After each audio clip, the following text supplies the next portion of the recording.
Right గా 6 లో details చూద్దాం. పాకిస్తాన్ పై భారత్ యుద్ధం ప్రకటించింది. పాల్గమ్ అటాక్ తో రగిలిపోయిన భారత్ దయాదిని దెబ్బకు దెబ్బతీసింది. 26 మంది సాధారణ పౌరులను కాల్చి చంపిన టెర్రరిస్ట్ గ్రూపులకు పాక్ ఆతిథ్యం ఇచ్చి పెంచి పోషిస్తుంది. ఇక 2 రోజుల క్రితం 9 ఉగ్రవాద కేంద్రాలే టార్గెట్ గా ఆపరేషన్ సింధూర్ పేరుతో భారత్ చేసిన ఎయిర్ స్ట్రైక్ లో 100 మంది టెర్రరిస్టులు హతమయ్యారు. దీంతో కక్ష పెంచుకున్న పాక్ ఎల్ఓసి దగ్గర కాల్పులకు పాల్పడుతూనే ఉంది. ఇక భారత్ కూడా పాక్ ఆర్మీకి గట్టిగానే సమాధానం ఇస్తుంది. ఇవాళ ఉదయం డ్రోన్లతో దాడి చేసి పాకిస్తాన్ ఎయిర్ డిఫెన్స్ సిస్టమ్ ను దెబ్బతీసి 1600 కోట్ల ఆస్తి నష్టం కలిగించింది. అయినా దయాది తగ్గడం లేదు. తమ వద్ద ఉన్న అరకుర మిసైల్స్ తో దాడులు చేయాలని ప్రయత్నించినా భారత్ వాటిని తిప్పికొడుతుంది. ఇదే విషయానికి సంబంధించి తాజా అప్డేట్ మా ప్రతినిధి విద్యాసాగర్ అందిస్తారు. సాగర్,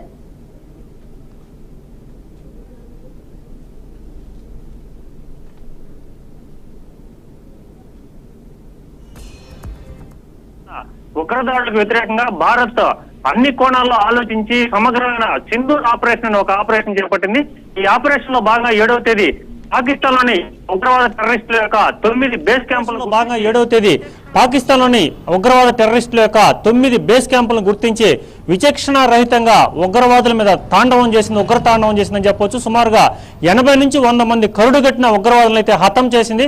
హతం చేసి అక్కడ మాత్రం అప్రమత్తంగానే ఉంది. ఎందుకంటే దాయాది పాకిస్తాన్ ఏ క్షణమైనా భారత్ మీద రిటాలియేషన్ ఏదైనా తిరిగి మళ్ళా దాడులు చేయొచ్చిన అవకాశం ఉంది. ఇప్పటికే భారత సైన్యం త్రివిధ దళాలు ఇటు ఎయిర్ డిఫెన్స్ కావచ్చు, లేకుంటే నేవీ కావచ్చు, అలాగే సైనికులు కూడా అంతా అప్రమత్తంగా ఉన్నారు. అనుకున్న విధంగానే పాకిస్తాన్ ఆ పూటకి గమ్ముకున్నా కూడా తర్వాత వెంటనే కూడా అప్రమత్తమైంది.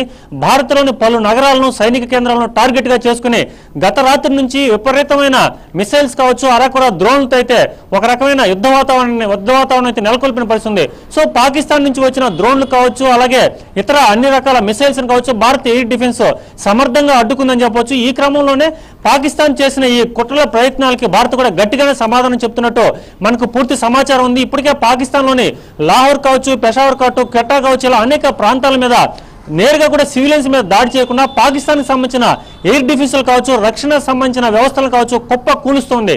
ముఖ్యంగా ఏదైతే పాకిస్తాన్ చైనాకి సంబంధించిన HQ-9 అని చెప్పి ఒక రాడార్ సిస్టమ్ కావచ్చు, లేదంటే ఒక యాంటీ మిసైల్ సిస్టమ్ మీద ఆధారపడింది. ఆ యాంటీ మిసైల్ సిస్టమ్ మొత్తం కూడా ఒక్కసారిగా మన డ్రోన్లతో కుప్పకూల్చిన పరిస్థితి. మనం ముఖ్యంగా కూడా బాంబర్స్ కావచ్చు, లేదంటే సూసైడ్ డ్రోన్స్ కావచ్చు, లేదంటే అత్యాధునికమైన స్టెల్త్ మిసైల్స్ కావచ్చు, ఇవన్నీ కూడా ఒక్కసారిగా వాళ్ళ పాకిస్తాన్ మీద ప్రయోగిస్తూ ఉన్నాం. ప్రస్తుతానికైతే ఒక తేలికపాటి యుద్ధం మొదలైందని చెప్పొచ్చు. ముఖ్యంగా కూడా చూసుకుంటే పాకిస్తాన్ గత ఎప్పుడైతే 1990లో కాందహార్ కి పాకిస్తాన్ మొత్తం మీద ప్లాన్ చేసిన హఫీజ్ ఏదైతే విమానం హైజాక్ చేశారో దీనికి అంతటా కూడా హఫీజ్ మొత్తం మీద దీన్ని ప్లాన్ చేసినట్టు తెలుస్తుంది. ఆ హఫీజ్ కి సంబంధించిన హఫీజ్ చనిపోయాడు.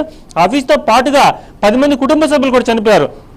మొత్తం మీద యుద్ధ క్షేత్రంలో రణరంగంగా మారుతున్న పరిస్థితి కనబడుతుంది.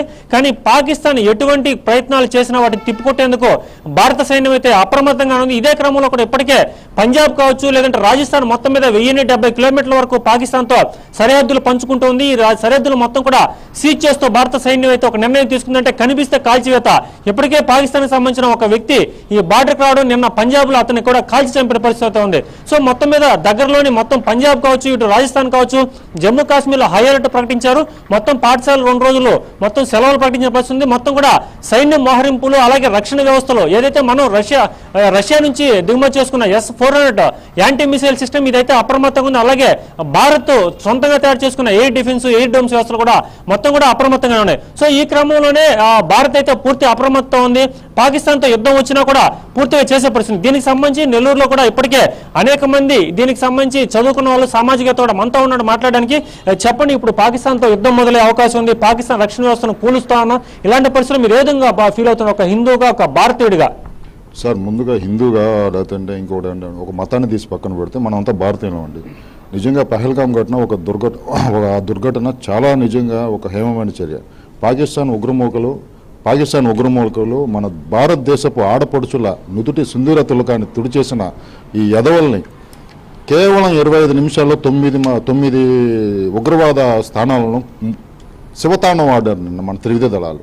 నిజంగా భారత ప్రభుత్వానికి కానీ మన త్రివిధ దళాలకు నిజంగా పాదాభివందనం చేసుకుంటూ, సో కేవలం 25 నిమిషాల్లోనే మనం 9 శిబిరాలను కనుక కూల్చినామంటే, అదేవిధంగా 24 గంటల్లో మన భారతదేశ త్రివిధ దళాలు కనుక కాన్సన్ట్రేట్ చేస్తే ప్రపంచ పటంలో పాకిస్తాన్ పటం లేకుండా చేయగల సత్తా కేవలం మన భారత. ఇది ఇక్కడ అందరూ కూడా ఇప్పుడు మనం తలుచుకుంటే కొన్ని నిమిషాల్లోనే పాకిస్తాన్ ప్రపంచ పటంలోనే లేకుండా చేస్తాం. ఇప్పుడు యుద్ధం వస్తే కూడా భారత్ అంతా సిద్ధంగా ఉంది.